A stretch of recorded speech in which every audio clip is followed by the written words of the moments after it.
Bonjour à tous. Bon, je vois que vous me voyez. Je vais enlever la lampe qui gêne un petit peu. Voilà. Voilà, comme ça c'est beaucoup plus net. Donc, écoutez, bienvenue dans mon cours interactif, numérique, je ne sais pas comment il faut l'appeler. C'est le deuxième cours, donc avec vous, mes élèves de 3e 9. Il s'agit aujourd'hui de poursuivre le travail qu'on a entrepris hier mardi sur le texte de Diderot intitulé « Entretien d'un philosophe avec la maréchale ». D'accord? Donc en fait, le cours que je réalise aujourd'hui avec la vidéo est un cours qui s'échelonne sur 2 heures. C'est-à-dire que si je compte ma prestation orale plus les notes que vous prenez, en fait, si on ajoute tout cela, ça correspond à 2 heures de cours, l'heure du mercredi 18 et l'heure du jeudi 19, d'accord? Donc, comme au cours de la première vidéo, je vous demanderai chaque fois d'écrire du texte, de souligner, d'encadrer comme si on était en cours, et puis je vous donnerai à la fin de l'heure, ça ne sonnera pas en revanche, enfin, sauf si le téléphone sonne comme la dernière fois, mais normalement la sonnerie ne sonne pas, c'est sûr. Donc je vous donnerai à la fin de l'heure du travail à faire à la maison sur It's Learning. Allez, c'est parti. Donc, nous allons donc, je vous rappelle un petit peu le titre de la séquence qui est en cours, donc c'est la séquence 4, qui s'intitule « Le dialogue argumentatif », et donc c'est la suite aujourd'hui de la séance 1. Donc vous savez que l'on travaille sur l'œuvre de Diderot, et plus exactement sur un texte intitulé « L'entretien d'un philosophe avec la maréchale ». Vous voyez, donc on voit parfaitement le texte ici, l'une des éditions. Ah, pardon, je fais une bêtise. Et donc, je vous avais proposé, vous souvenez-vous aussi, je vous avais montré une 2e édition de cette œuvre. La voici, d'accord? Donc, de Diderot, Entretien d'un philosophe avec la maréchale 2. Je rappelle que les étoiles, d'accord, signifient en fait que l'on ne veut pas nommer la personne. Je vais maintenant vous montrer, vous rappeler donc un portrait de Diderot qui a été réalisé par le peintre Van Loo, donc, qui est un peintre aixois. Voilà, ça c'est pour donc la présentation. Bien, maintenant, je vais vous relire le texte de Diderot avant de poursuivre le traitement des questions. En avant. Madame la maréchale, y a-t-il quelque bien dans ce monde-ci qui soit sans inconvénient? Aucun. Et quelque mal qui soit sans avantage? Aucun. Qu'appelez-vous donc mal ou bien? Le mal, ce sera ce qui a le plus d'inconvénients que d'avantages, et le bien, au contraire, ce qui a plus d'avantages que d'inconvénients. Madame la maréchale aura-t-elle la bonté de se souvenir de sa définition du bien et du mal? Je m'en souviendrai. Appelez-vous cela une définition? Oui. C'est donc de la philosophie? Excellente. Et j'ai fait de la philosophie? Ainsi, vous êtes persuadé que la religion a plus d'avantages que d'inconvénients. C'est pour cela que vous l'appelez un bien. Oui. Pour moi, je ne doute point que votre intendant ne vous vole un peu moins la veille de Pâques que le lendemain des fêtes, et que de temps en temps, la religion n'empêche nombre de petits maux, et ne produise nombre de petits biens. Petit à petit, cela fait somme. Mais croyez-vous que le terrible ravage qu'elle a causé dans les temps passés, et qu'elle causera dans les temps à venir, soit suffisamment compensé par ces petits avantages-là? Songez qu'elle a créé et qu'elle perpétue la plus violente antipathie entre les nations. Il n'y a pas un musulman qui n'imagine faire une action agréable à Dieu et aux saints prophètes en exterminant tous les chrétiens qui de leur côté ne sont guère plus tolérants. Songez qu'elle a créé et qu'elle perpétue dans la même contrée des divisions qui se sont rarement éteintes sans effusion de sang. Notre histoire ne nous en offre que de trop récents et de trop funestes exemples. Songez qu'elle a créé et qu'elle perpétue dans la société entre les citoyens et dans la famille entre les proches les haines les plus fortes et les plus constantes. Le Christ a dit qu'il était venu pour séparer l'époux de la femme, la mère de ses enfants, le frère de la sœur, l'ami de l'ami, et sa prédiction ne s'est que trop fidèlement accomplie. Bien, vous avez remarqué qu'à la fin du texte, j'ai découpé au départ le texte en répliques parce qu'on est dans un dialogue philosophique comme vous le savez, mais j'ai aussi coupé la dernière réplique, si je puis dire. Normalement on utilise le terme réplique au théâtre. J'ai coupé la dernière intervention de Diderot comme si en fait elle correspondait à différents paragraphes. Pourquoi je l'ai fait? C'est parce qu'ensuite je vais vous demander de travailler justement sur la structure de cette intervention et de faire un découpage qui soit lié en fait à la thèse, au thème, aux arguments, aux exemples. Enfin bref, c'est parce qu'en fait j'envisage par ailleurs une manipulation pédagogique, d'accord? Donc, je vous ai lu le texte de l'entretien d'un philosophe avec la maréchale. Je vais vous demander maintenant de prendre votre cahier de français, vos stylos, donc sortez vos affaires en avant. Ça y est? Bien. Donc, vous allez noter à la suite donc du travail d'hier, vous allez sauter une ligne et vous allez noter le titre « Compréhension et compétences d'interprétation » donc que vous avez ici, d'accord? Compréhension et compétences d'interprétation. Voilà, pour l'instant, vous notez juste le titre et vous allez écouter attentivement les différentes questions que nous allons traiter aujourd'hui. D'accord? Il y en a 7 en tout, ce qui va donc correspondre en fait à 2 heures de cours, comme je vous l'ai dit. Première question. Quel est le thème de ce dialogue argumentatif? Ici. Deuxième question. Quelle phrase de Diderot résume la thèse de Madame la maréchale? Citez le texte. Troisième question. Ligne 41 à 47. Trouve les termes péjoratifs employés par Diderot et recopie-les. À quel champ lexical ces termes appartiennent-ils? Quatrième question. Quelle thèse développe Diderot? Quels arguments emploie-t-il pour justifier cette thèse? Cinquième question. Relisez les 3 phrases de la ligne 43 à 51. Quelle figure de style Diderot utilise-t-il pour attirer l'attention de Madame la maréchale? Donnez la définition de cette figure de style.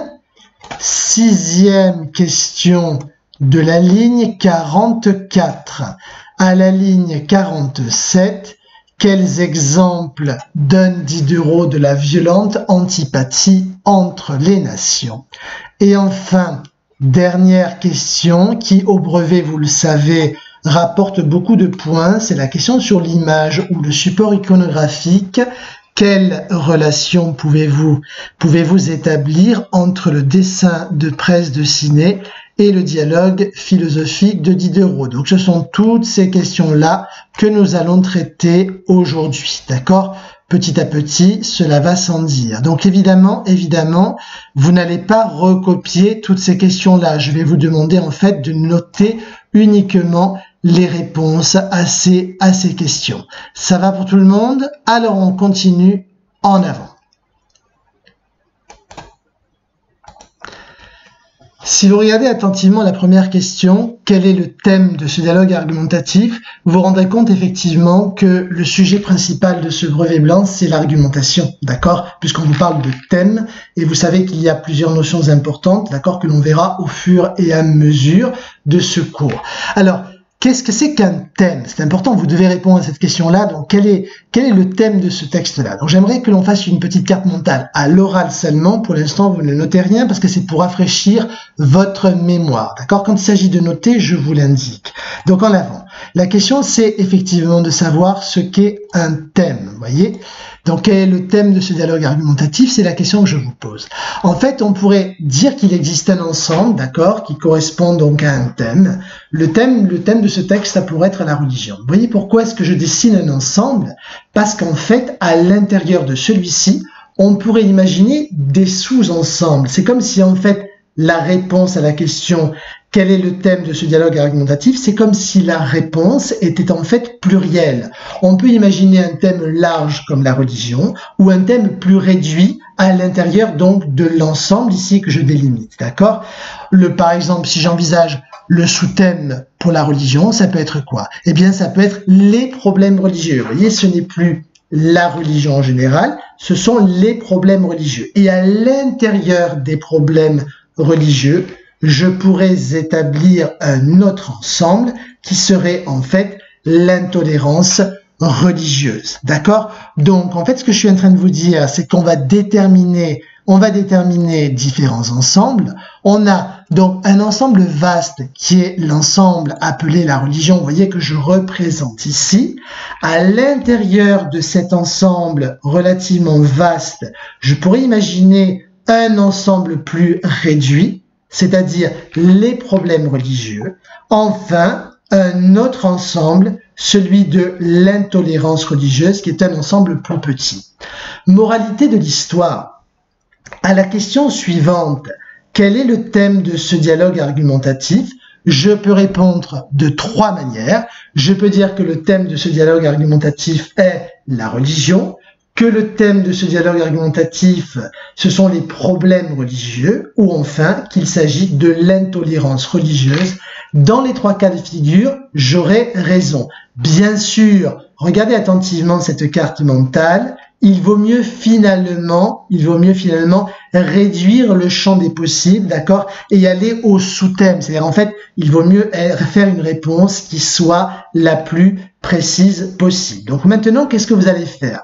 Vous allez, comme moi, vous allez marquer effectivement le 1 qui est ici, d'accord? Donc je vous laisse écrire 1 à la suite. Vous avez déjà noté le titre et vous marquez 1, juste le 1. Et donc nous allons maintenant répondre à la question. Alors en avant, j'ouvre ici une fenêtre de cours et j'écris donc le thème de ce dialogue argumentatif. Le thème de ce dialogue argumentatif est l'intolérance religieuse. Voilà, donc vous notez bien cela. Le thème de ce dialogue argumentatif est l'intolérance religieuse. Ça va pour tout le monde? Ça, c'est donc la réponse à la... Pardon, j'ai été coupé. Donc, il s'agit de la réponse à la première question. Vous voyez, je me reprends. Alors, on va passer maintenant à la question 2 de ce brevet blanc. Voici la question. Quelle phrase de Diderot résume la thèse de Madame la Maréchale? Citez le texte. Voilà. Donc vous avez cette question-là à traiter. Donc évidemment, il faut que je me reporte au texte pour pouvoir répondre à cette question-là. Donc attention, il y a un mot qui est très important.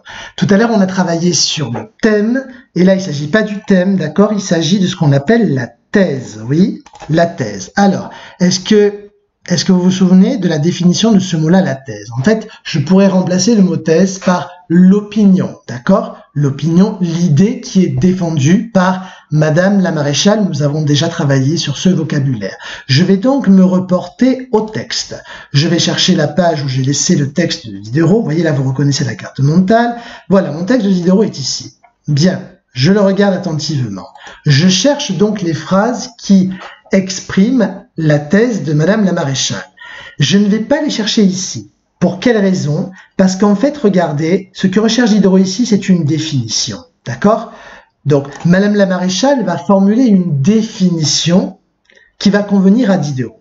Définition qui va correspondre à de la philosophie. Mais je vous ai déjà expliqué une chose qui est très importante. C'est que lorsque l'on produit une définition, lorsque l'on produit une définition, il ne s'agit pas de produire un discours argumentatif parce que vous ne donnez pas une opinion. En fait, vous produisez un discours explicatif. Je ne sais pas si je suis clair. Si je vous dis par exemple que un chat a 4 pattes, je produis une définition. Je dis le chat est un animal qui a 4 pattes. Je produis une définition, mais je ne produis pas une argumentation parce que je ne vous donne pas de point de vue sur le chat. Est-ce que vous comprenez? Vous ne pouvez pas me dire je suis d'accord avec vous ou je ne suis pas d'accord avec vous, parce qu'en fait la définition repose sur un savoir scientifique. Est-ce que vous saisissez ce que je veux dire? Conséquemment, toute la première partie du texte de Diderot, en fait, ne correspond pas à la thèse de Madame la Maréchale. Donc, je laisse cette partie-là complètement de côté. Je vais aller chercher donc le point de vue de la Maréchale de Broglie à la suite du texte, en avant. Voici ce que dit Diderot, ligne 29. Ainsi, vous êtes persuadé que la religion a plus d'avantages que d'inconvénients, et c'est pour cela que vous l'appelez un bien? Oui. Donc, en fait, la thèse de la Maréchale commence effectivement à ce niveau-là, à la ligne 29. Pour quelle raison? Tout simplement parce qu'on peut très bien ne pas être d'accord avec Madame la Maréchale. Diderot le premier, effectivement, contestera cette idée, d'accord? Je vais donc vous demander d'écrire ceci. À la suite, je rappelle la question qui est posée. La voici. Quelle phrase de Diderot résume la thèse de Madame la Maréchale? Citez le texte. Donc ici, je vais coller le texte en question qu'on va noter. Alors, on va peut-être pas noter tout ça, on va voir. Évidemment, il y a des éléments qu'on va laisser de côté et d'autres qu'on va noter. Donc, pour commencer, on va créer donc une phrase amorce, une phrase réponse. En avant, donc, les phrases de Diderot qui résument ENT, les phrases de Diderot qui résument la thèse de Madame la Maréchale. J'ai oublié la majuscule, mais c'est pas grave tout à l'heure. Les phrases de Diderot qui résument la thèse de Madame la Maréchale sont, alors plutôt que de marquer sont de points, vous savez que je suis très tatillon sur la structure de la phrase, sont les suivantes, me paraît bien meilleur. 2 points. Et là, vous allez pouvoir marquer effectivement donc la phrase suivante. Alors, vous n'allez pas marquer Diderot. Pourquoi? Parce que Diderot, c'est comme une didascalie au théâtre. En fait, ça n'apporte rien, d'accord? Ça n'apporte rien. Ce que je veux dire, c'est que dans ce contexte-là, ça n'enrichit pas le sens du texte. Oui, normalement, une didascalie, effectivement, peut apporter des significations. Donc, vous allez en fait ouvrir les guillemets et noter la phrase suivante. Ainsi, vous êtes persuadé que la religion a plus d'avantages, vous voyez, vous le mettez à la suite, ainsi vous êtes persuadé que la religion a plus d'avantages que d'inconvénients.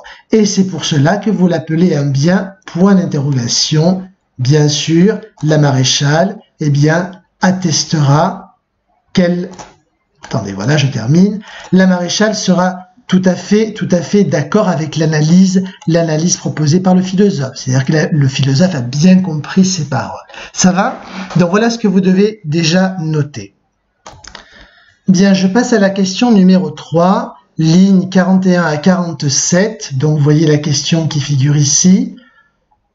Trouve les termes péjoratifs employés par Diderot et recopilés. À quel champ lexical ces termes appartiennent-ils? Est-ce que vous vous souvenez de la définition d'un champ lexical? Donc si par exemple je vous dis, rêvons 5 minutes, plage, coquillage, crustacé, vague, c'est le champ lexical de quoi? Je suis sûr que vous en rêvez depuis que vous êtes confinés. Le champ lexical de la mer, évidemment. Si je vous dis maintenant, je ne sais pas moi, souris par exemple, clavier, logiciel, c'est le champ lexical de l'informatique. Donc en fait ici il va falloir déterminer un champ lexical dans le texte, d'accord? Je reprends la question d'avant. Trouve les termes péjoratifs employés par Diderot et recopilés. À quel champ lexical appartiennent-ils? Donc je compte sur vous pour sauter une ligne et marquer 3. Vous n'allez pas recopier la question, ça ne sert à rien évidemment, vous allez y répondre directement. Puisqu'on vous demande de vous reporter aux lignes 41-47, vous voyez, j'ai fait une pause dans mon montage pour pouvoir effectivement vous montrer les lignes en question. Les voici. Donc on va chercher dans cette partie de texte les termes péjoratifs. J'aurais peut-être dû d'ailleurs commencer par la définition de termes péjoratifs. Donc un terme péjoratif est un terme qui revêt un sens négatif, alors qu'un terme amélioratif revêt un sens positif. Alors en avant. En avant pour le repérage de ces termes. Donc, je vais utiliser comme d'habitude mon logiciel Interwrite pour encadrer ces termes-là.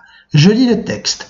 Mais croyez-vous que les terribles ravages qu'elle a causés dans les temps passés et qu'elle causera dans les temps à venir soient suffisamment compensés par ces petits avantages-là?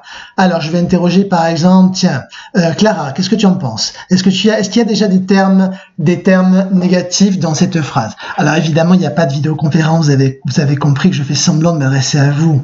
Alors oui, il y a un terme, me dit Clara, un terme péjoratif, c'est le mot terrible, qui est toujours négatif, d'accord?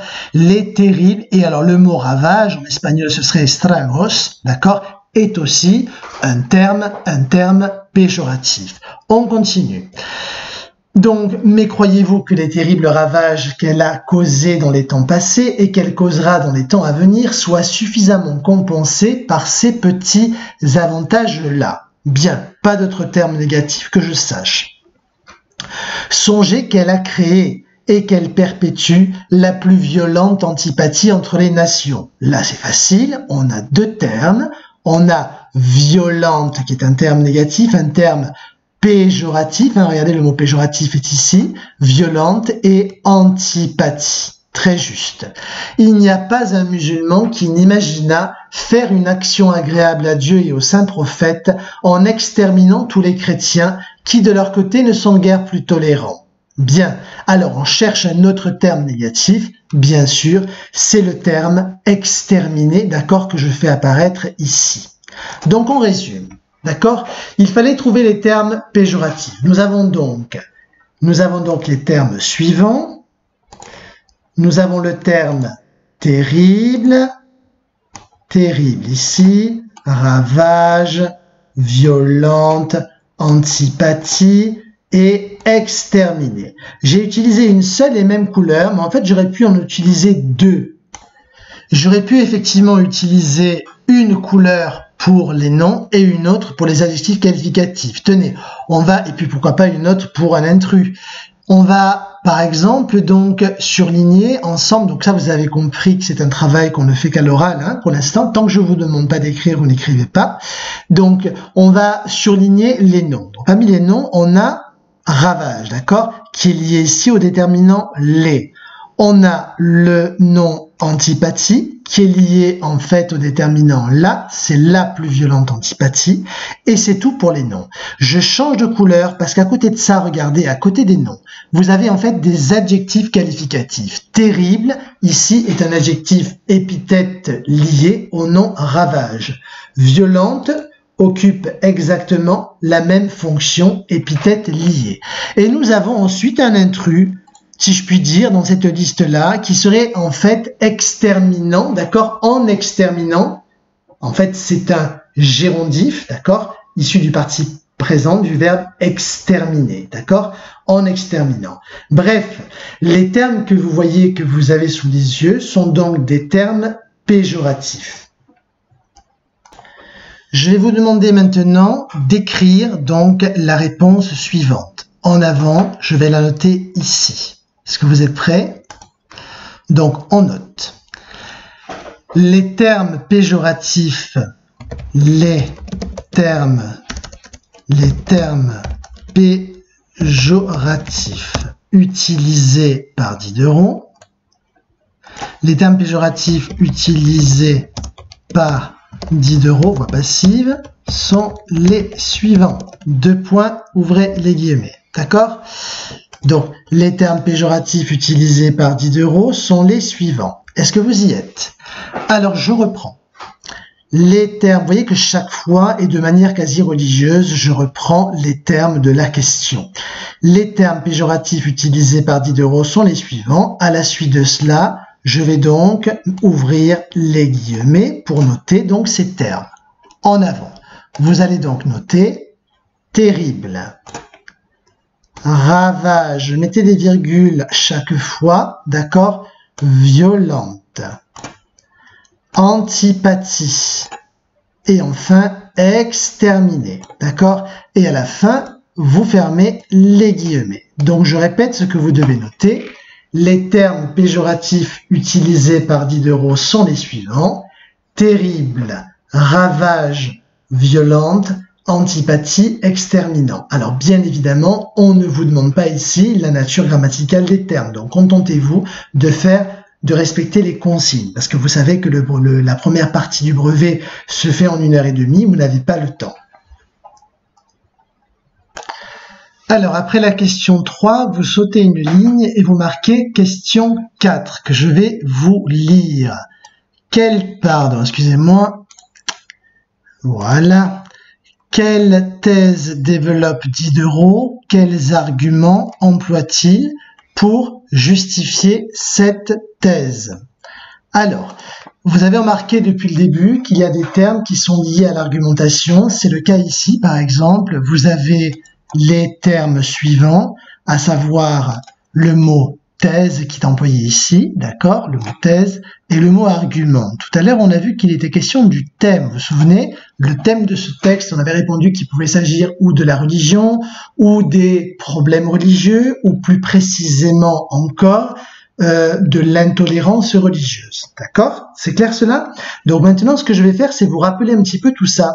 Vous rappeler tout simplement les éléments de l'argumentation à l'aide d'une carte mentale que vous allez simplement regarder. Pour l'instant, vous ne notez rien. D'accord? Alors, cette carte mentale donc porte sur les éléments du discours argumentatif. Vous en avez déjà deux ici, argument et thèse. Donc je vous les rappelle. Vous avez donc le thème. À quoi correspond le thème?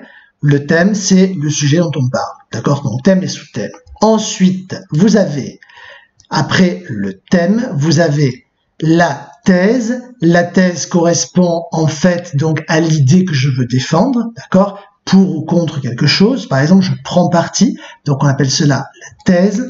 Ensuite, vous avez les arguments. Les arguments, comme vous le savez, ce sont en fait les idées que je vais utiliser pour défendre ma thèse. Donc, en fait, je trouve un argument dès lors que je réponds à la question parce que. Je suis contre telle mesure parce que, dès lors que je dis parce que, c'est un argument que je développe. Ça va, c'est clair cela? On continue. Après les arguments, vous avez les exemples. Alors, les exemples ne sont pas obligatoires dans le cadre d'une argumentation. Vous pouvez très bien passer d'un argument à un autre argument, c'est bien compris, mais les exemples en fait permettent d'étayer votre argumentation, de lui donner davantage de valeur, d'accord? Un exemple, c'est quoi? C'est un cas concret, une étude, un chiffre, d'accord, une citation, voilà, tout ça correspond effectivement aux exemples. Donc, je vais reprendre avec vous la question qui est posée dans ce brevet blanc. La question c'est: quelle thèse développe Diderot? Quels arguments emploie-t-il pour justifier cette thèse? Alors, pour aller plus vite, en fait, vous voyez que juste après la question 4, j'ai fait une capture donc d'une partie du texte de Diderot, de la ligne 29 à la ligne 54, d'accord? Puisque c'est en fait sur cette partie que vous allez vous interroger, essentiellement. Donc, on vous demande la thèse que développe Diderot et les arguments qui sont utilisés. En fait, quand on regarde attentivement le texte, au départ, donc, on a la formule suivante. Ainsi, vous êtes persuadé que la religion a plus d'avantages que d'inconvénients, et c'est pour cela que vous l'appelez un bien. Ce que fait Diderot ici, c'est qu'il reprend la thèse de la maréchale, d'accord? Donc ça, on va considérer que c'est la thèse de la maréchale. Bien. Quelle est la thèse de Diderot? Ça pourrait être la même thèse si Diderot était chrétien, d'accord? Mais en fait, c'est une thèse qui est radicalement différente. Donc, on va aller chercher effectivement le contrepoint de cela. Donc, à un moment donné, que se passe-t-il? Diderot dit: pour moi, je ne doute point que votre intendant ne vous vole un peu moins la veille de Pâques que le lendemain des fêtes, et que de temps en temps, la religion n'empêche nombre de petits maux et ne produise nombre de petits biens. Quand on lit les lignes 34 à 36, on a l'impression que Diderot abonde dans le sens de la maréchale, c'est-à-dire qu'il est, pour utiliser une expression moins littéraire, qu'il est d'accord avec la maréchale, d'accord? Puisqu'il est en train de dire qu'il y a de petits avantages. Regardez ici, je vais même souligner l'expression de petits biens. Et la maréchale d'ailleurs confirme. Bon, Mais regardez ensuite, on a un terme qui est très important. C'est le terme mais-MAIS, qui est une conjonction de coordination qui signifie en fait quoi? Qui signifie l'opposition. Donc en fait, Diderot, à partir de la ligne 41, va exprimer une idée qui ne sera pas la même que celle de la maréchale. La thèse de Diderot sera donc située à ce niveau-là du texte, d'accord? Je vous lis le passage. Le mot « mais », d'accord, le mot « mais » que l'on a ici signifie clairement une opposition avec ce qui précède. C'est clair? Mais croyez-vous que les terribles avantages qu'elle a causés, elle, s'il s'agit de la religion, vous avez compris, mais croyez-vous que les terribles ravages, excusez-moi, mais croyez-vous que les terribles ravages qu'elle a causés dans les temps passés et qu'elle causera dans les temps à venir soient suffisamment compensés par ces petits avantages-là? Sous-entendu, je pense que la religion a plus d'inconvénients que d'avantages. Ça va? C'est clair? Donc, on va pouvoir déjà noter une partie de la réponse attendue. Donc, on va marquer, vous avez marqué 4, ça c'est fait, je pense. Donc, Diderot développe un L de P. Diderot développe l'idée selon laquelle, vous marquez bien ce que je suis en train d'écrire sur votre cahier de français. Diderot développe l'idée selon laquelle la religion a plus d'inconvénients que d'avantages. Je reprends le texte. Diderot développe l'idée selon laquelle la religion a plus d'inconvénients que d'avantages. Maintenant, nous allons nous interroger sur la suite de la question 4. Quels arguments, d'ailleurs je me rends compte à peine maintenant qu'on a oublié le point d'interrogation ici, qu'il va falloir ajouter. Quels arguments emploie-t-il pour justifier cette thèse?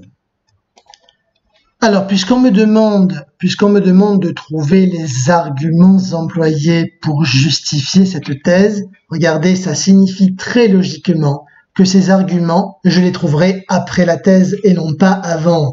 Donc, la thèse de Diderot, je vous le rappelle, elle est ici, d'accord? Elle est à ce niveau-là. Mais croyez-vous que les terribles ravages, etc., etc. C'est ici que vous avez la thèse de Diderot. Donc, excusez-moi pour ce surlignement qui pourrit, c'est pas grave, voilà. Donc, en fait, c'est ici que je vais la trouver, on est bien d'accord? La thèse est ici. Mais croyez-vous que les terribles ravages qu'elle a causés, vous voyez?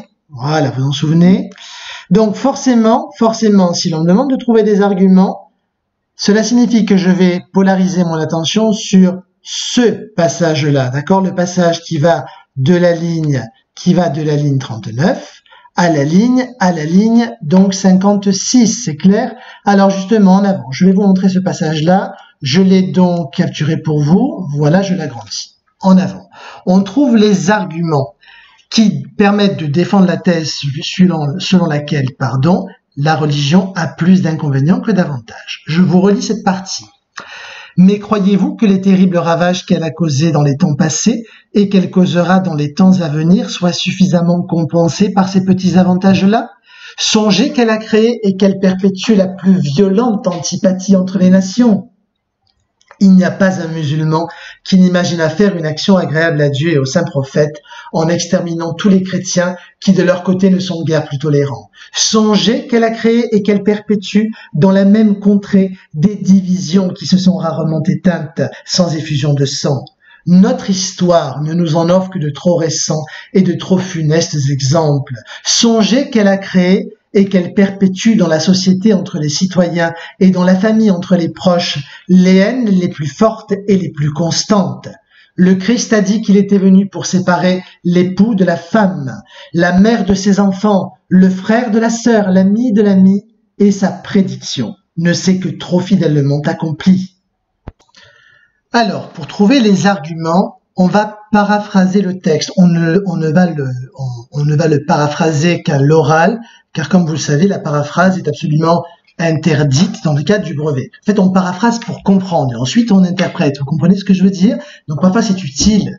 Bref, la paraphrase pourrait être la suivante. Écoutez-moi, ça pourrait être: Je crois que la religion a plus d'inconvénients que d'avantages, car, et là j'imagine donc avec ce mot car un argument, je crois que la religion a plus d'inconvénients que d'avantages parce que, et je trouve un argument, qu'est-ce que je peux utiliser d'autre encore? Je crois que la religion a plus d'avantages que d'inconvénients étant donné que, et enfin je peux en tête de phrase, souvenez-vous, on l'avait vu en classe, utiliser aussi le mot comme la situation sanitaire en Espagne est catastrophique, il faut renforcer le confinement des citoyens. Vous voyez, là je suis en train de justifier une thèse avec le mot comme qui se passe en général en tête de phrase. Ça va? Donc vous voyez, je me suis fait voilà tout un petit ensemble de termes que vous pouvez utiliser dans le cas du discours argumentatif. Il y en a bien d'autres, vous le savez. Bref, je poursuis donc le texte. Donc pourquoi est-ce que Diderot pense que la religion chrétienne a plus d'inconvénients que d'avantages? Parce qu'en fait, comme il l'indique ici, la religion chrétienne, selon lui, je dis bien selon lui, on est bien d'accord qu'il ne s'agit pas de faire de la polémique en classe, parce que selon lui, la religion chrétienne a créé et a perpétué la plus violente antipathie entre les nations. Donc là, évidemment, je vais interpréter le texte, je ne vais pas le paraphraser, tout simplement parce qu'en fait, la religion génère des guerres, d'accord? Des guerres. Quand on parle de conflits entre les nations, on fait forcément référence à des belligérants et à des guerres. Il n'y a pas un musulman qui n'imagina faire une action agréable à Dieu et au saint prophète en exterminant tous les chrétiens qui de leur côté ne sont guère plus tolérants. On va même aller au-delà, c'est-à-dire qu'il ne s'agit pas simplement d'une guerre qui serait fondée sur des motifs économiques. Ici, il s'agit, suivant l'exemple qui est donné par Diderot, de guerre de religion, d'accord? Comme on a pu voir les croisades, par exemple, au Moyen-Âge. On continue.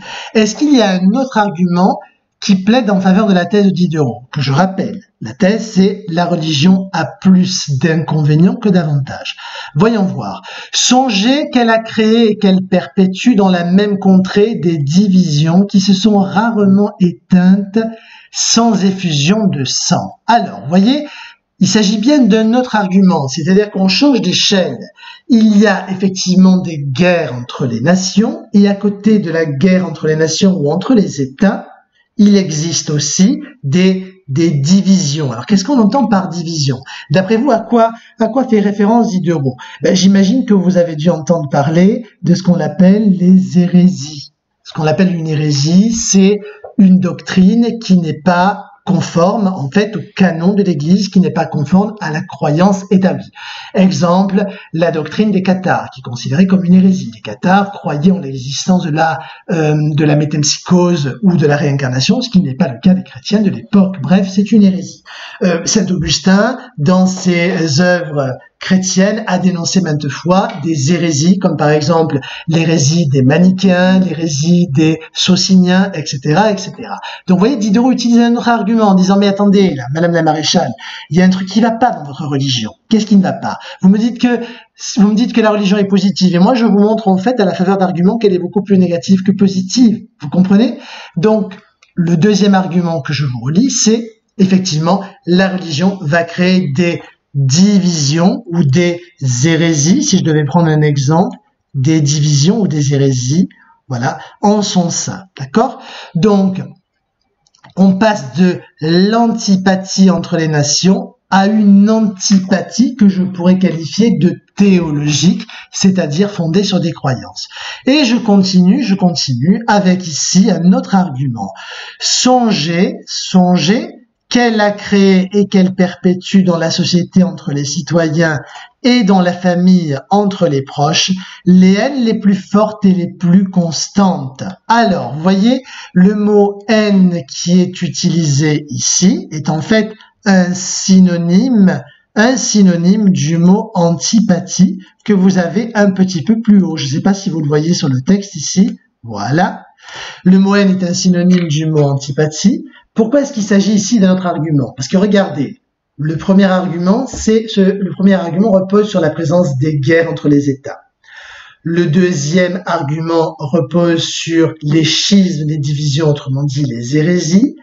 Le troisième argument repose sur quoi? Repose tout simplement sur, eh bien, sans doute, les confessions religieuses au sein d'une même famille, puisque dans une même famille, il n'y a pas forcément que des chrétiens, on peut avoir aussi, eh bien, des gens qui ont des croyances différentes. Donc, en fait, c'est une animosité qui devient endémique, qui devient généralisée, d'accord, et qui a été créée de toutes pièces par la religion chrétienne, suivant l'avis de Diderot.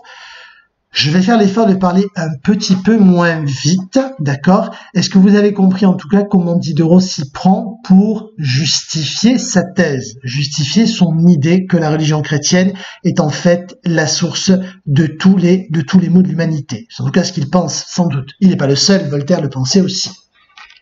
Voltaire, je vous l'ai dit, déclarait en reprenant les écrits du curé Méliès, je souhaite que tous les tyrans soient pendus, ou plutôt non, je souhaite que tous les tyrans fussent pendus avec des boyaux de prêtres, d'accord? Donc il y a quand même au XVIIIe siècle une polémique antichrétienne qui est extrêmement violente. On poursuit le travail en avant.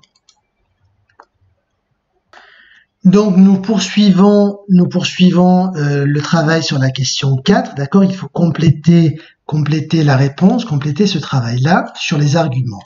Donc je vous propose un élément de correction en avant.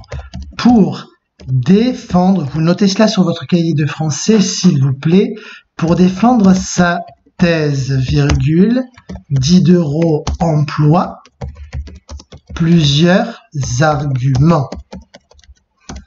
Alors, vous allez éviter de dire argument 1, argument 2, argument 3, d'accord? Ça, vous ne le faites jamais, parce qu'en fait, si vous faites une liste, vous ne rédigez pas votre réponse. Donc, nous allons procéder différemment, d'accord? Je reprends mon travail en avant. Donc, je disais, pour défendre sa thèse, Diderot emploie plusieurs arguments, point. Le premier, virgule, concerne les guerres de religion. Alors, en fait, les guerres de religion ou les guerres fomentées au nom de la religion, c'est pas exactement la même chose, parce qu'on peut avoir des pouvoirs religieux qui poussent à la guerre pour des raisons qui soient économiques, d'accord? Donc, le premier concerne les guerres de religion, point virgule. Le deuxième, alors là je fais une phrase elliptique, le deuxième, les hérésies ou croyances contraires à la foi. Alors attendez, je vais peut-être me corriger. Le deuxième, les hérésies ou croyances contraires à la doctrine établie. Voilà. Je répète, donc pour défendre sa thèse, Diderot emploie plusieurs arguments. Le premier concerne les guerres de religion. Le deuxième, les hérésies ou croyances contraires à la doctrine établie. Point. Le troisième argument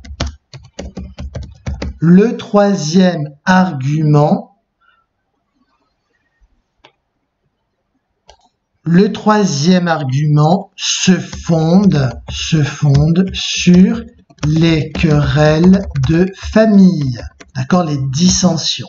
Ça va? Donc, vous avez donc ici la correction du travail. Je reprends donc cette réponse que vous êtes en train d'écrire sur votre cahier de français. Pour défendre sa thèse, disais-je, Diderot emploie plusieurs arguments. Le premier concerne les guerres de religion. Le deuxième, les hérésies ou croyances contraires à la doctrine établie. Le troisième argument se fonde sur les querelles de famille. Voilà. Bien, je passe à la question 5. Donc, vous sautez une ligne et vous marquez question 5. En avant, je vous lis le texte. Relisez donc les trois phrases de la ligne 43 à 51. Quelle figure de style Diderot utilise-t-il pour attirer l'attention de Madame la Maréchale? Donner avec un Z ici, horreur, d'accord? Voilà, donner avec un Z. Donner la définition de cette figure de style. Ok? Je vous relis la question. Relisez les 3 phrases de la ligne 43 à 51. Quelle figure de style Diderot utilise-t-il pour attirer l'attention de Madame la Maréchale? Donnez la définition de cette figure de style.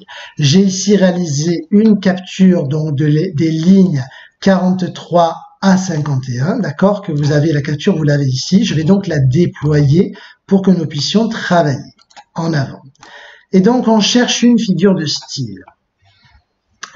Songez qu'elle a créé et qu'elle perpétue la plus violente antipathie entre les nations. Il n'y a pas un musulman qui n'imagina faire une action agréable à Dieu et aux saints prophètes en exterminant tous les chrétiens qui de leur côté ne sont guère plus tolérants. Songez qu'elle a créé et qu'elle perpétue dans la même contrée des divisions qui se sont rarement éteintes sans effusion de sang. Notre histoire ne nous en offre que de trop récents et de trop funestes exemples. Songez qu'elle a créé et qu'elle perpétue dans la société entre les citoyens et dans la famille entre les proches les haines les plus fortes et les plus constantes. Alors, on cherche donc une figure de style. Pour vous aider, je vais vous demander de regarder le début de chaque phrase. Donc, vous savez qu'une phrase commence par une majuscule et se termine par un point. Donc, en fait, la phrase commence ici. En fait, elle commence à songer. Voilà, à ce niveau-là, songez qu'elle a créé et qu'elle perpétue la plus violente antipathie entre les nations. Il n'y a pas un musulman qui n'imagina faire une action agréable à Dieu, etc., etc. Voilà, jusqu'à tolérant. Songez qu'elle a créé et qu'elle perpétue. On va jusqu'où ici? On va jusqu'à 100. Notre histoire ne nous en offre que de trop récents et de trop funestes exemples. Songez qu'elle a créé et qu'elle perpétue, etc., etc. Alors, d'après vous, quelle est la figure de style qui est utilisée? Personne ne répond. Ben oui, forcément, parce que j'ai oublié que vous étiez chez vous et que je ne suis pas en classe. Donc, je vais répondre pour vous. En fait, la figure de style, ça pourrait être ou la répétition ou l'anaphore. Est-ce que vous êtes capable de faire la différence entre les deux? Déjà, premièrement, que l'on parle de répétition ou d'anaphore, il faut savoir de quels éléments du texte l'on parle. Ici, on a songé qu'elle a créé et qu'elle perpétue. Et c'est la même expression qui va se répéter 3 fois si je ne m'abuse. Ici, songez qu'elle a créé et qu'elle perpétue encore une fois. Et là, regardez, songez qu'elle a créé et qu'elle perpétue. Ça va ? La différence que l'on va faire en fait entre une répétition et une anaphore, c'est que la répétition peut se trouver n'importe où dans le texte, d'accord? Vous pouvez très bien avoir, par exemple, un mot à la ligne 4 et un autre mot, je ne sais pas moi, à la ligne 10 et un autre à la ligne 20. On va dire qu'il y a une répétition. La différence, c'est que l'anaphore, elle, c'est une répétition, en fait, qui, comment dirais-je, c'est une répétition qui se fait à des intervalles réguliers. Ça peut être par exemple au début de chaque vers si je vous parle de poésie ou au début de chaque phrase si je vous parle d'un texte en prose. Et là effectivement c'est le cas, nous sommes en présence d'une anaphore. Voyons voir. Donc on reprend le texte. Relisez les 3 phrases, c'est fait. Quelle figure de style Diderot utilise-t-il pour attirer l'attention de Madame la Maréchale? Donnez la définition de cette figure de style. Alors en avant, c'est parti. Pour répondre à cette question, je vais faire un petit peu de place, d'accord? Donc je vais remettre ça, voilà, dans un coin, parfait, on n'a plus besoin de la capture. Et donc on va noter la réponse suivante. La figure de style, allez je dicte, plutôt j'écris, la figure de style, vous écrivez bien sur votre cahier de français, vous n'oubliez pas, je vous le répète, que lorsque vous reviendrez au lycée français, je vérifierai votre cahier et probablement que je vous affecterai une note. La figure de style que Diderot utilise pour attirer l'attention de Madame la Maréchale est l'anaphore. Attention à l'orthographe. La figure de style que Diderot utilise pour attirer l'attention de Madame la Maréchale est l'anaphore. Point. On donne ensuite la définition de cette figure de style. L'anaphore est la répétition d'un mot ou d'un groupe de mots, puisqu'ici il s'agit davantage d'un groupe de mots, d'accord? L'anaphore est la répétition d'un mot ou d'un groupe de mots à des intervalles réguliers. Je vais donc relire la réponse une dernière fois. La figure de style que Diderot utilise pour attirer l'attention de Madame la Maréchale est l'anaphore. L'anaphore est la répétition d'un mot ou d'un groupe de mots à des intervalles réguliers. D'accord? Donc vous allez, comme moi, encadrer le mot anaphore, c'est l'une des figures de style.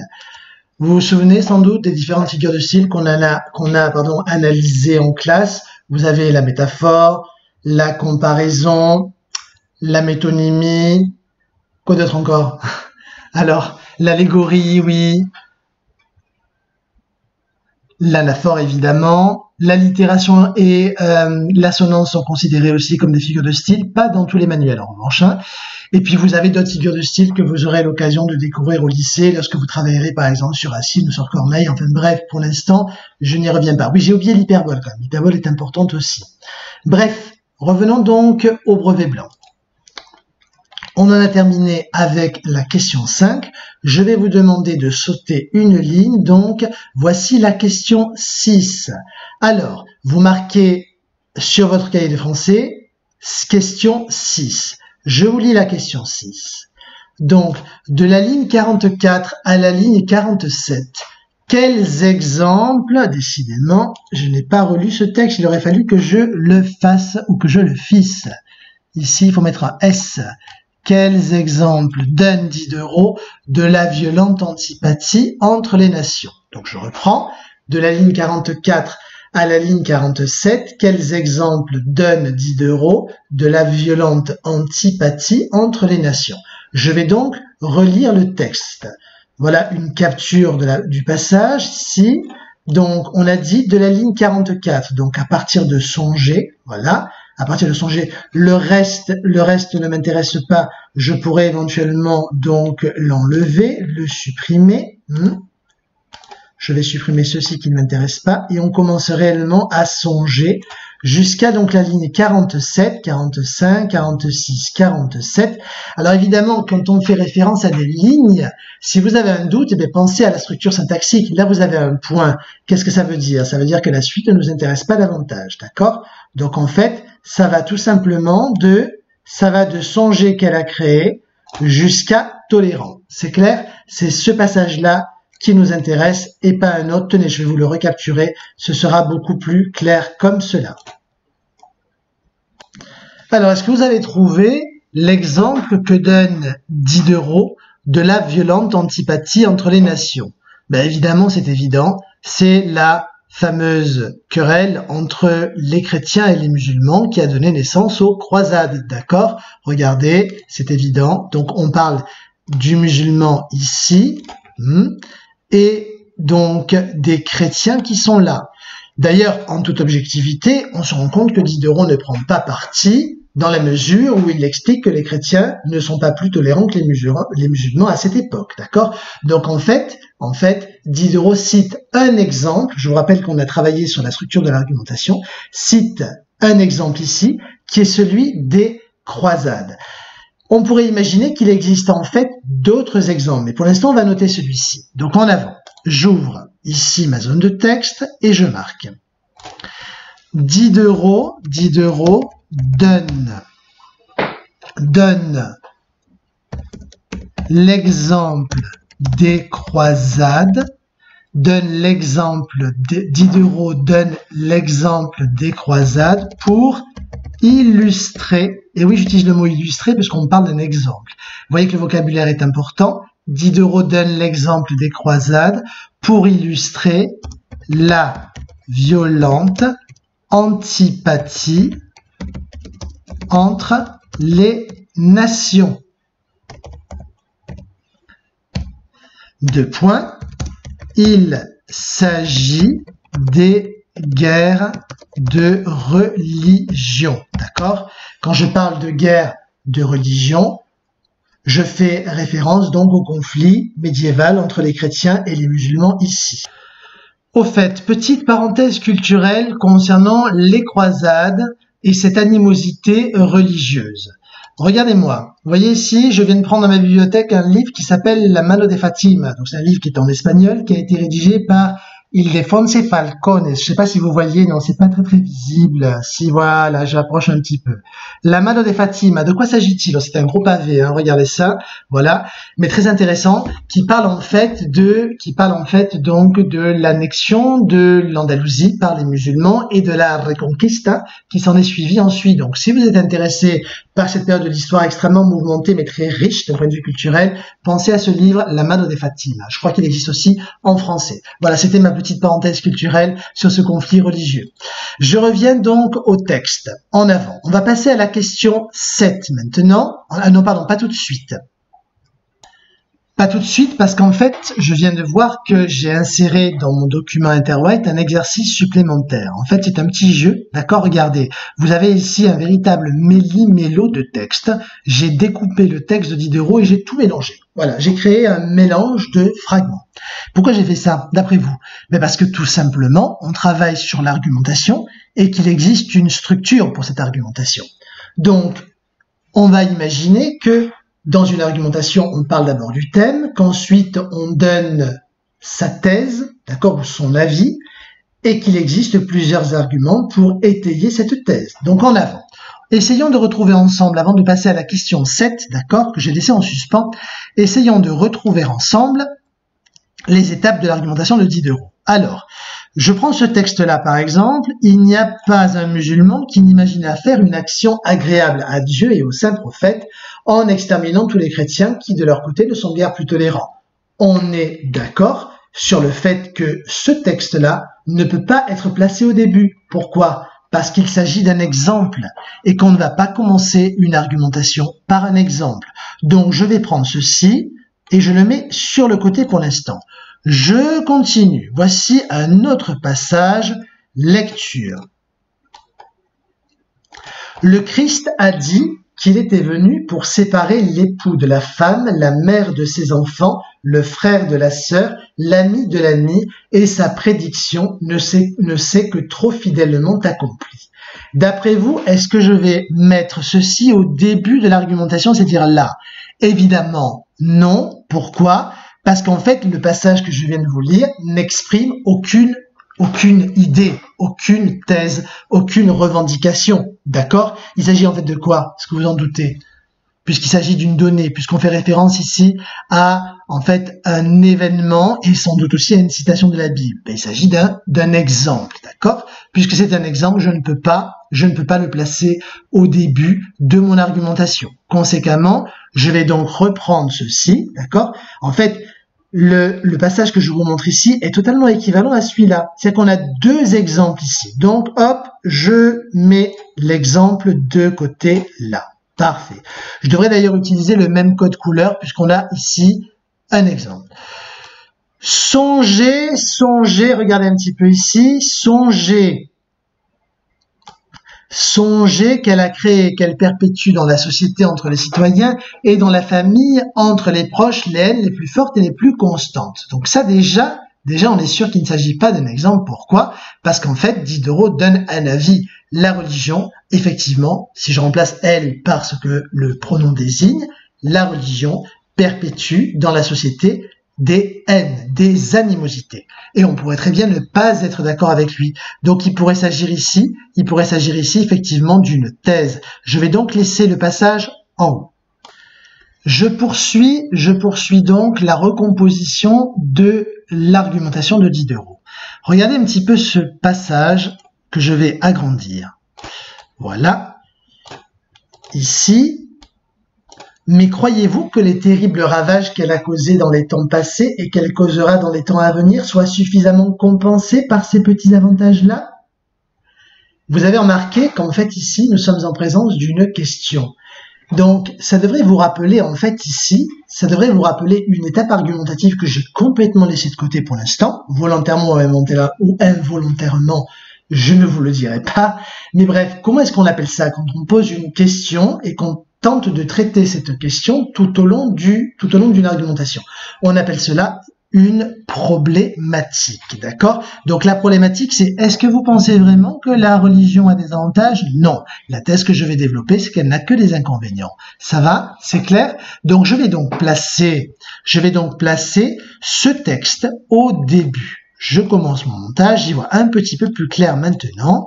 Je sais que je dois placer la question qui correspond grosso modo à une problématique au début, d'accord? Voilà, je l'encadre ici. Mais croyez-vous que les terribles ravages qu'elle a causés dans les temps passés et qu'elle causera dans les temps à venir soient suffisamment compensés par ces petits avantages-là? Ensuite, que se passe-t-il? Eh bien, comme vous le savez,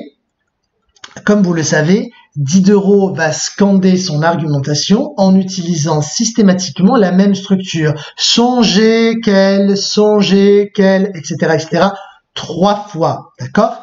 Donc, on va chercher justement ces passages qui commencent par le verbe songer au mode impératif. En avant. Vous avez celui-ci. Songez qu'elle perpétue dans la même contrée des divisions qui se sont rarement éteintes sans effusion de sang. Et ensuite, vous avez ce passage, songez, donc, qu'elle a créé et qu'elle perpétue dans la société entre les citoyens et dans la famille entre les proches, les haines les plus fortes et les plus constantes. Troisième et dernier passage qui commence par le verbe songer au mode impératif, songez qu'elle a créé et qu'elle perpétue la plus violente antipathie entre les nations. Donc si je reprends effectivement ces différents passages qui commencent tous par le verbe songer. On a celui-ci, celui-là et celui-là. D'accord? Et donc il va falloir imaginer une succession logique de ces passages. Que signifie imaginer une succession logique? Cela signifie tout simplement trouver l'exemple qui se rapporte à l'argument. Les exemples sont ici, d'accord? Je vous les montre et je vais les relire. Il n'y a pas un musulman qui n'imagina faire une action agréable à Dieu et aux saints prophètes en exterminant tous les chrétiens qui de leur côté ne sont guère plus tolérants. Ceci se rapporte à quoi? Est-ce que ça se rapporte en fait donc à la haine qui existe entre les citoyens? Est-ce que cela se rapporte en fait ici aux divisions ou est-ce que ça se rapporte en fait aux guerres entre les nations? Évidemment, ça se rapporte aux guerres entre les nations, donc il va falloir que je déplace les arguments. Je vais prendre cet argument-là, je vais le mettre ici par exemple, et celui-ci je vais le mettre là, d'accord? Donc, songez qu'elle a créé, qu'elle perpétue la plus violente antipathie entre les nations, et ensuite je mets l'exemple, d'accord? Je vais utiliser d'ailleurs une autre couleur, je vais utiliser pour l'encadrement du vert. Il n'y a pas un musulman qui n'imagina faire une action agréable à Dieu, etc. Ça va? Je continue donc à reconstituer le texte. Regardez, donc en haut, on n'en a plus besoin, c'est fait, je passe. Voilà, j'ai maintenant 2 autres arguments ici. Le premier, songez qu'elle a créé, qu'elle perpétue dans la même contrée des divisions qui se sont rarement éteintes sans effusion de sang. Et le troisième et dernier argument, songez qu'elle a créé et qu'elle perpétue dans la société entre les citoyens et dans la famille entre les proches, les haines les plus fortes et les plus constantes. Alors en avant, l'exemple que nous avons, il est là. Le Christ, est-ce que vous voyez cet exemple? Le Christ a dit qu'il est venu séparer l'époux de la femme, la mère de ses enfants, le frère de la sœur, l'ami de l'ami, et sa prédiction ne s'est que trop fidèlement accomplie. En fait, cette division entre les familles, d'accord, c'est en fait un exemple qui illustre l'argument que vous avez ici, d'accord, l'argument que vous avez là.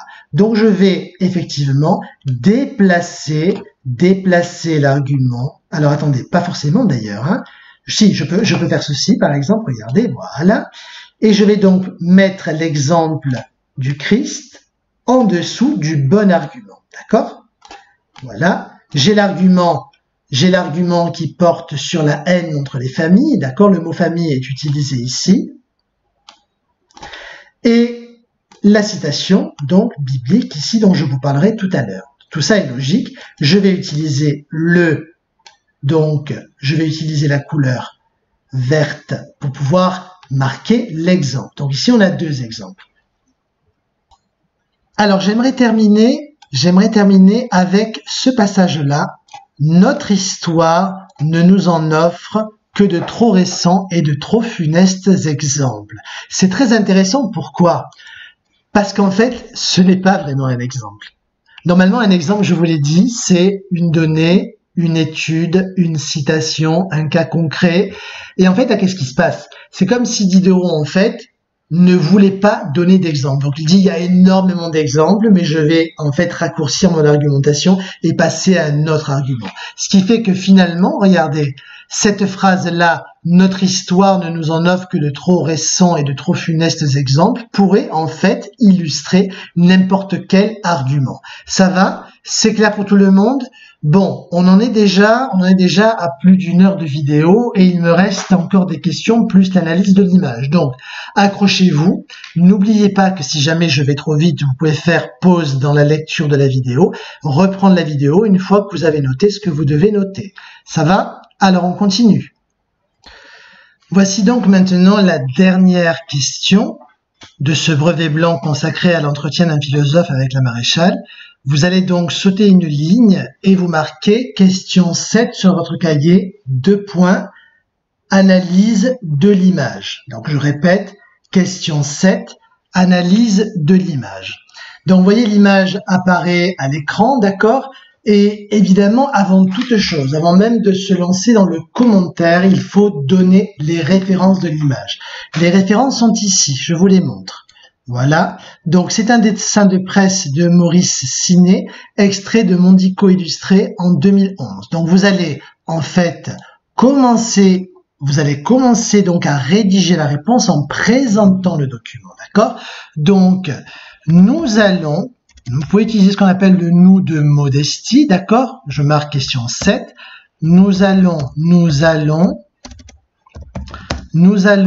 donc établir donc des relations, même plutôt que une. Nous allons établir des relations de sens entre le texte de Diderot.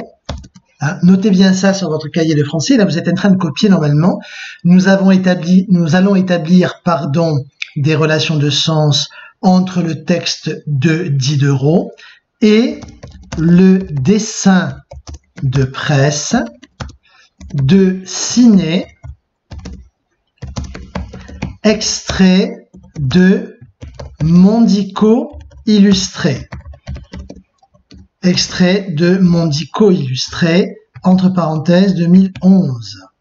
Alors, vous ne pouvez pas, comme c'est le cas ici, en fait, créer une écriture en italique. Donc, ce que vous faites systématiquement lorsque vous citez un titre, vous soulignez le titre. C'est bien clair? Vous soulignez le titre de la couleur que vous voulez. Ça peut être en rouge, ça peut être en bleu, peu manchot, c'est-à-dire peu m'importe.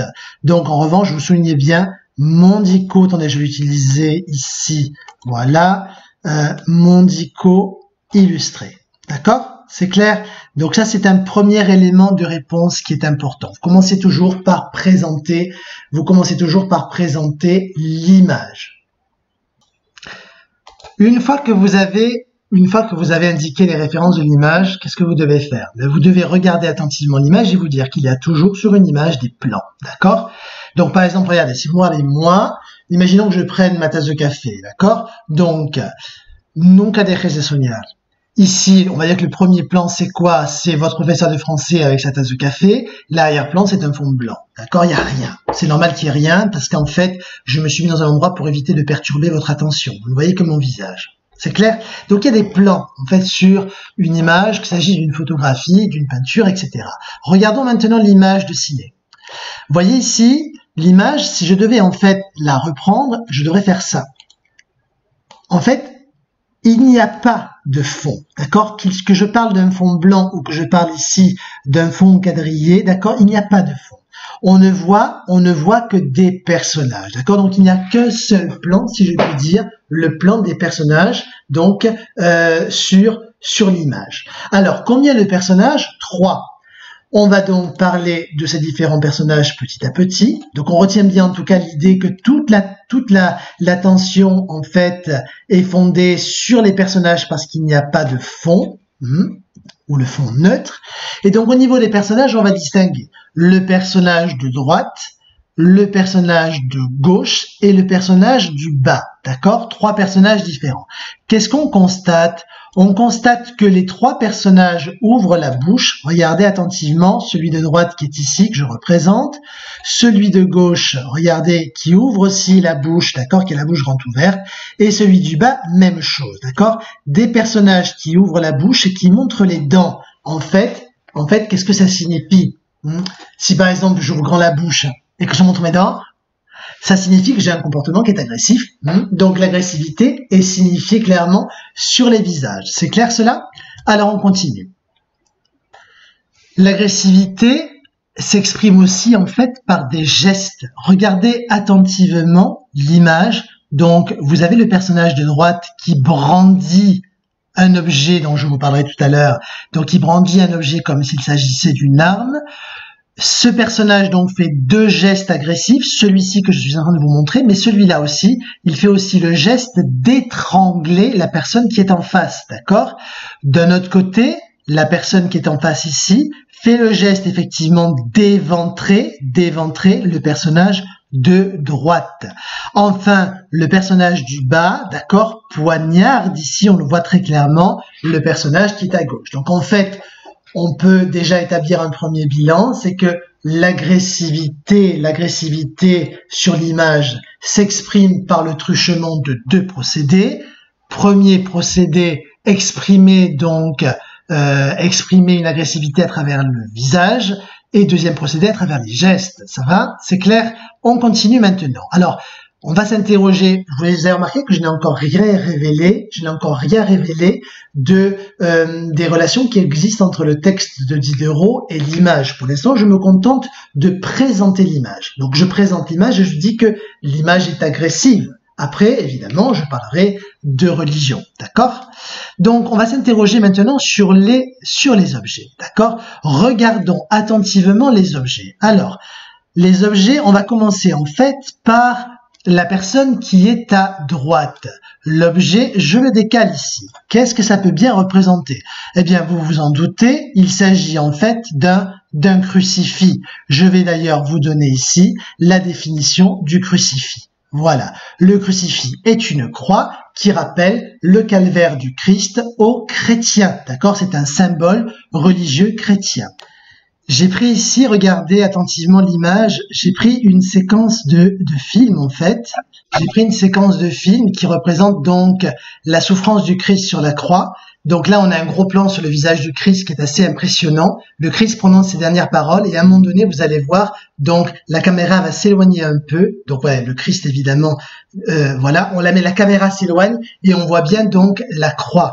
J'ai essayé de choisir une scène qui ne soit pas trop violente.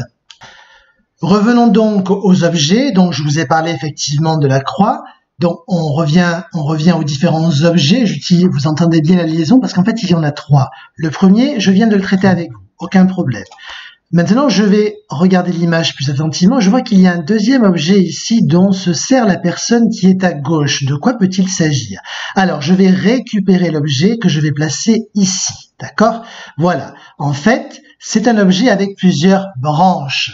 Ceux qui connaissent la religion juive ont peut-être entendu parler de ce qu'on appelle la menorah. Je vais vous donner la définition de la menorah ici. La menorah est un chandelier dans le culte juif. Et maintenant, ce que je vais faire, c'est vous montrer effectivement un petit montage vidéo très rapide sur l'organisation d'une fête juive dans laquelle il y a effectivement une menorah. Voilà, ça va très vite. Donc, vous voyez ici, donc une famille vraisemblablement qui organise une fête juive. Et vous voyez le chandelier, effectivement, qui est éclairé ici. Donc, c'est encore une fois, comme je vous l'ai dit, un accessoire du culte juif. D'accord? Un symbole aussi, bien évidemment. Alors, je vais faire un petit peu de place, maintenant qu'on a terminé donc avec ces 2 objets. En fait, 2 objets, il m'en manque un 3e. Alors, je le cherche. Je viens de vous montrer cet objet-là, c'est fait. D'accord? Celui-ci, et il me manque un 3e objet, voilà, que je vais récupérer. De quoi s'agit-il? Est-ce que vous le reconnaissez? Ben, c'est facile. En fait, c'est un poignard, d'accord? Cet objet est un poignard. Le problème, c'est que il s'agit d'une arme. Il ne s'agit pas d'un symbole religieux, comme peut l'être par exemple le crucifix ou la menorah, d'accord? Donc en fait, on a trois objets sur le dessin, mais ces trois objets ne sont pas situés sur le même plan. Il y a deux objets de culte, d'accord? Et il y a en fait une arme. Ça va? Donc ça veut dire concrètement que il va falloir commenter cette différence-là. Pourquoi avoir représenté une arme plutôt qu'autre chose?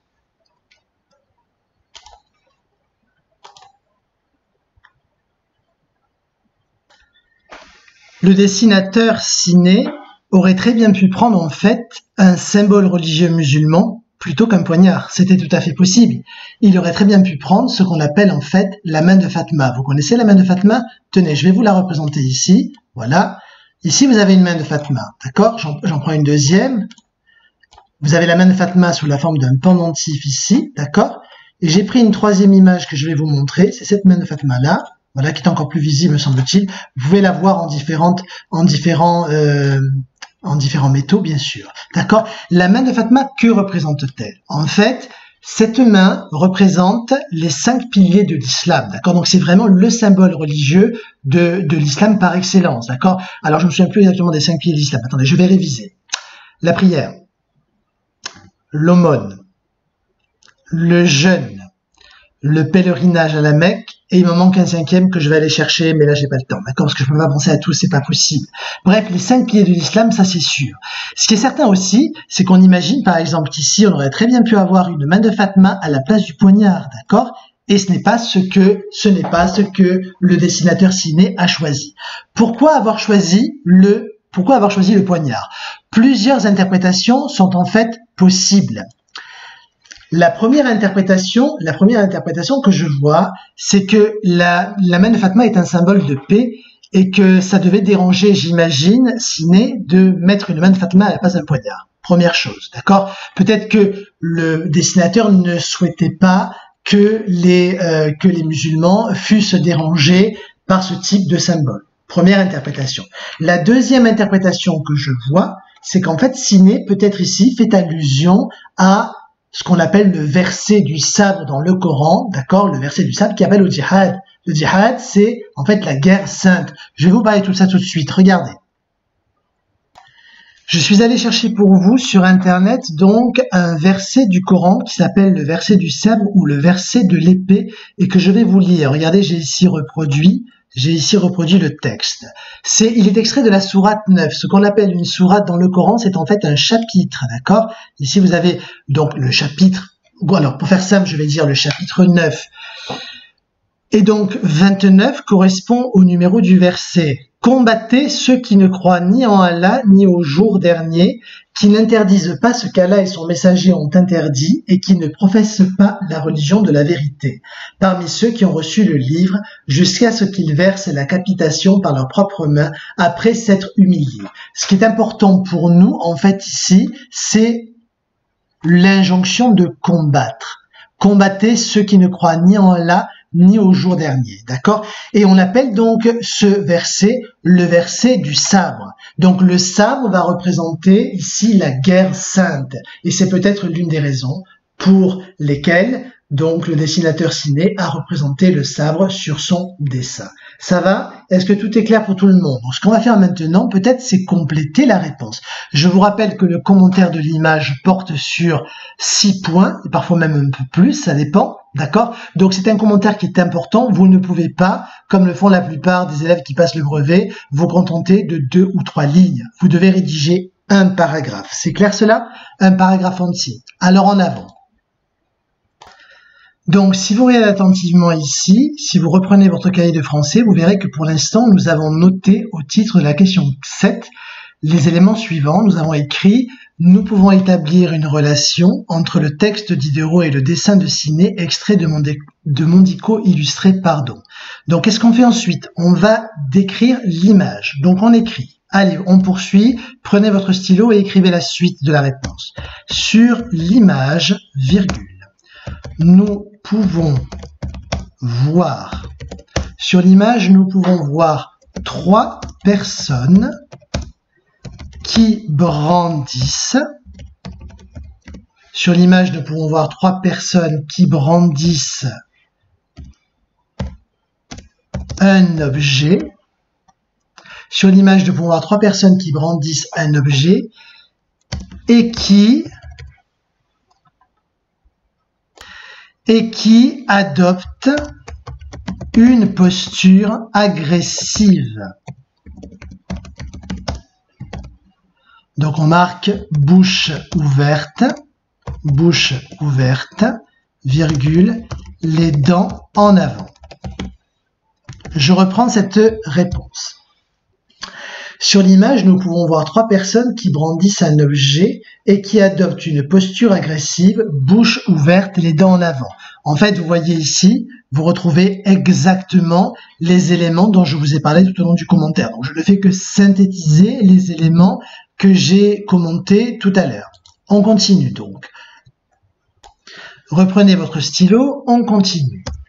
Ces personnes représentent, alors que représentent-elles? Les 3, je peux dire les 3 religions, c'est-à-dire le judaïsme, l'islam et le christianisme. C'est pas ce que je vais dire. Je vais utiliser un autre terme qui est plus scientifique. On parlera de monothéisme, souvenir des cours que vous avez eu en français en classe de 6e. Ces personnes représentent les 3 mots monothéisme. Ces personnes représentent les 3 monothéismes car les objets sont des symboles religieux. Alors, sauf le poignard, on est bien d'accord, hein?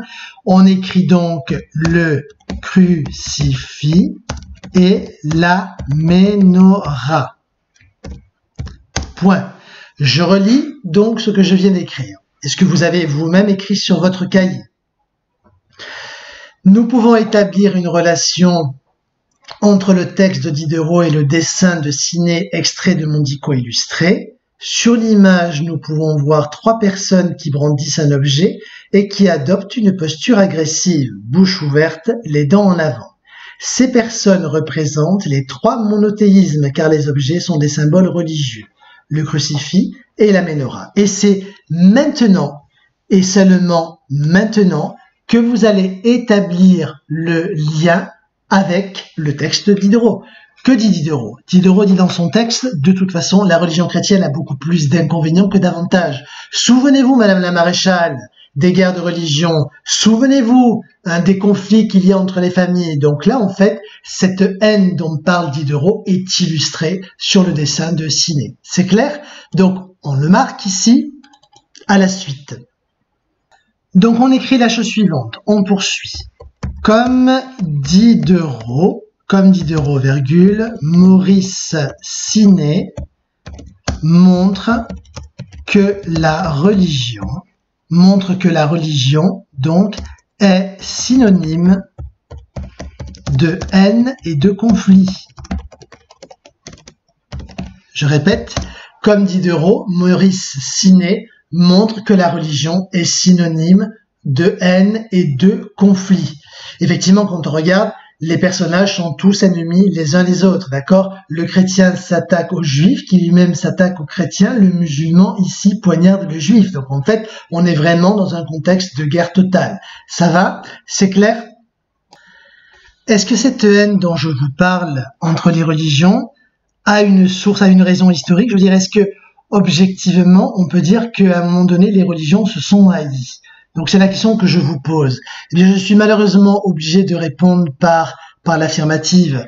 Par exemple, sachez-le, dans la liturgie chrétienne, jusqu'au concile de Jean-Paul II, d'accord, jusqu'à Vatican II, dans la liturgie chrétienne, eh bien, on parlait de peuple déicide, pour parler du peuple juif, d'accord? On accusait les juifs d'avoir crucifié le Christ et donc d'avoir tué le Fils de Dieu. C'est ainsi que les chrétiens l'appellent, d'accord? Est-ce qu'il existe, ou est-ce qu'il a existé aussi une haine entre les musulmans et les Juifs, oui, vous le savez parfaitement, parce que c'est un conflit qui est d'actualité, c'est le problème de la Palestine, d'accord, et d'Israël. Donc on sait qu'il y a un conflit difficile, d'accord, et ardu aussi d'un point de vue intellectuel, parce qu'il faut avoir des connaissances assez profondes pour le comprendre. Donc il y a un conflit entre Israël et Palestine, donc un conflit entre les Juifs et les musulmans.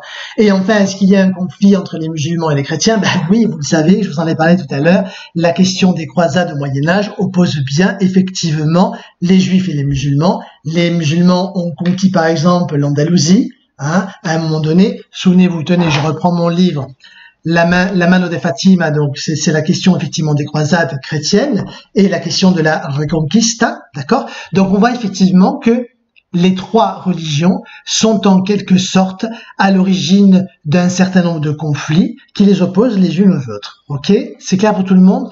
Donc j'en ai terminé avec l'étude de l'image. J'étais un petit peu long, mais vous comprenez bien pourquoi. Vous avez remarqué aussi que je n'ai pas finalement écrit tout ce que j'ai dit, parce que c'est pas possible. À un moment donné, j'ai juste synthétisé. Je n'ai pas parlé, par exemple, du fond qui est blanc, d'accord. Je n'ai pas non plus détaillé les tenues vestimentaires des personnages. Par exemple, j'aurais très bien pu parler de la tenue blanche du personnage musulman. Le blanc symbolise la pureté. C'est d'ailleurs le seul personnage, regardez, qui soit en blanc. Voyez ici.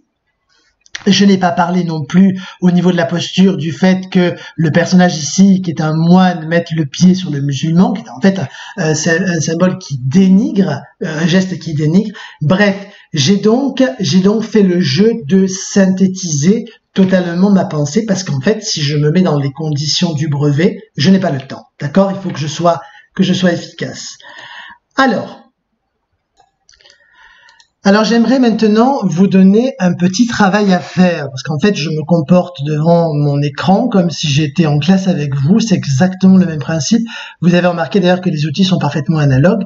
Bref, donc je voudrais vous donner un petit travail à faire et j'espère, je croise les doigts pour que It's Learning fonctionne et que vous puissiez le faire dans de bonnes conditions. De quel travail s'agit-il? Donc on a analysé en détail le texte de Diderot extrait de l'entretien d'un philosophe avec la maréchale 2, ça c'est fait.